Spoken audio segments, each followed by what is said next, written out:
Hey there, welcome back to Magic Stringworks. So today on the workbench we have a guitar kit from Solomusic here in Toronto. I introduced this a couple of weeks ago. It's an SG style guitar. So all the component parts are here. And today's going to be the first video where I start working on it. And I'm going to make these videos relatively short, like 10 to 15 minutes. But there'll be quite a few of them, I think. So anyways, let's get started on this build. Okay, so you've gone and got yourself a guitar kit, and hopefully a kit from Solomusic here in Toronto.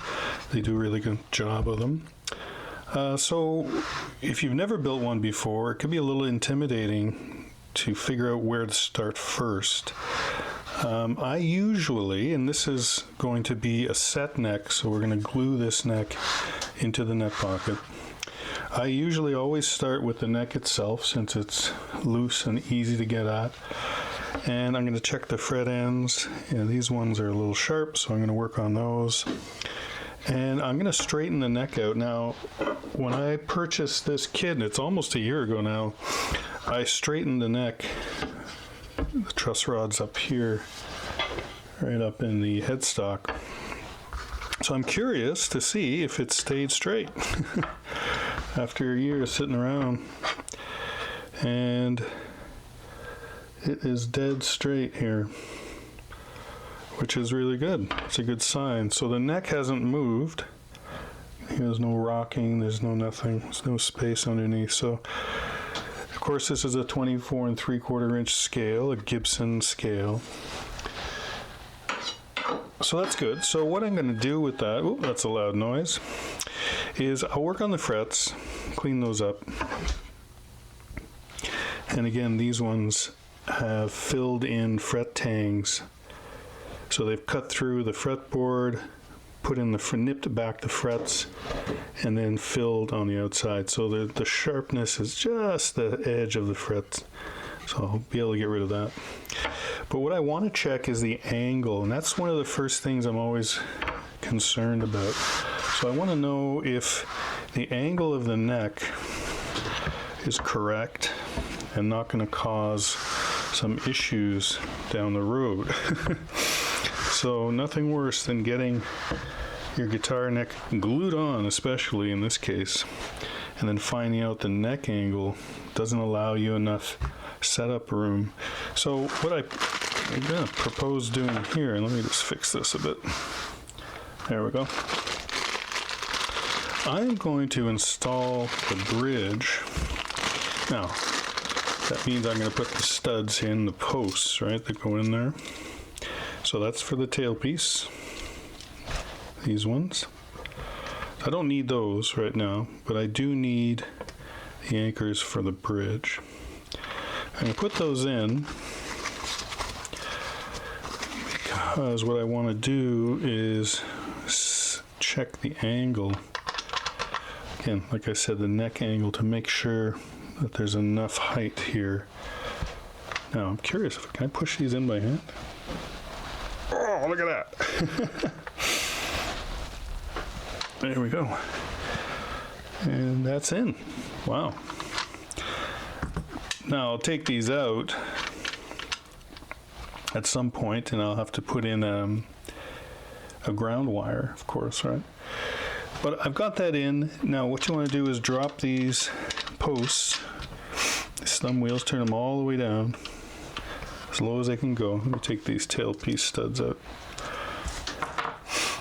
I'm going to drop the bridge on there, like that.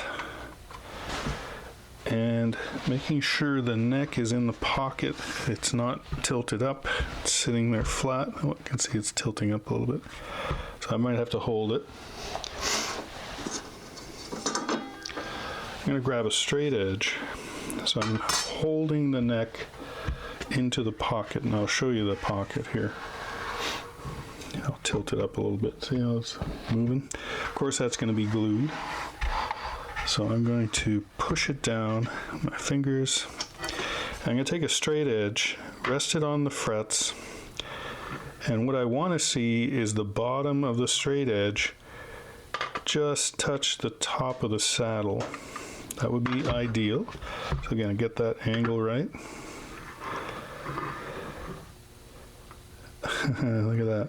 It's right on. Perfect. It's right over the top of the saddle. Okay, so the neck is in place. I'm holding it in place. I'm running the straight edge across the frets, and you can see that it's just, of course the radius comes up in the middle. It's just touching the top of the saddle. So I'm happy that when I glue this neck on that I'm going to have enough of a neck angle and enough adjustability in the bridge here.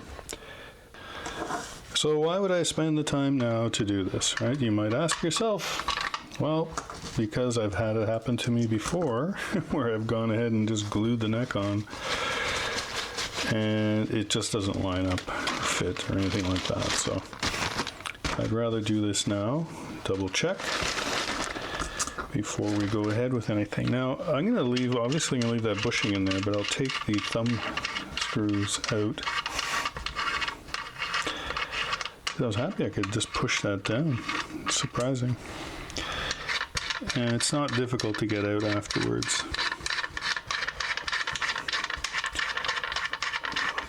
We'll just leave that in for the duration of the build, most likely.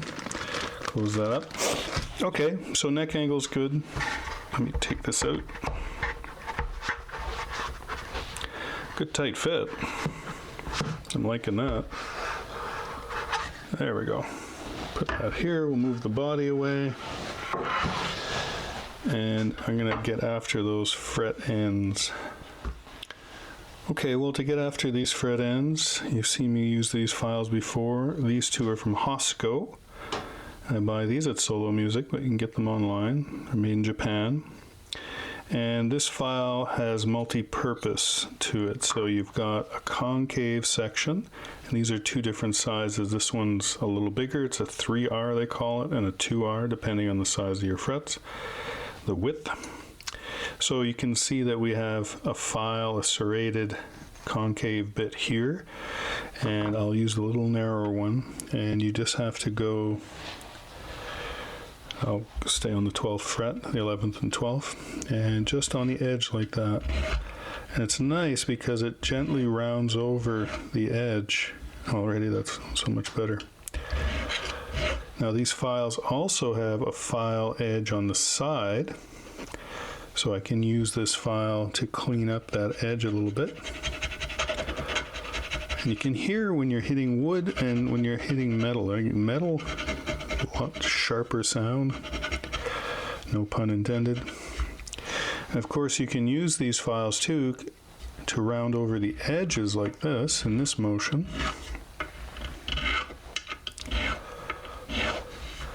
Because there's a safe bottom, so this is smooth and flat. Now this file, I like this file too. This is a narrower file. It has a safe bottom, safe top, but the edge has a very fine file. So this one is really just meant for the edges like that. And it's a nice delicate sort of file to get in there. Yeah, that feels so much better.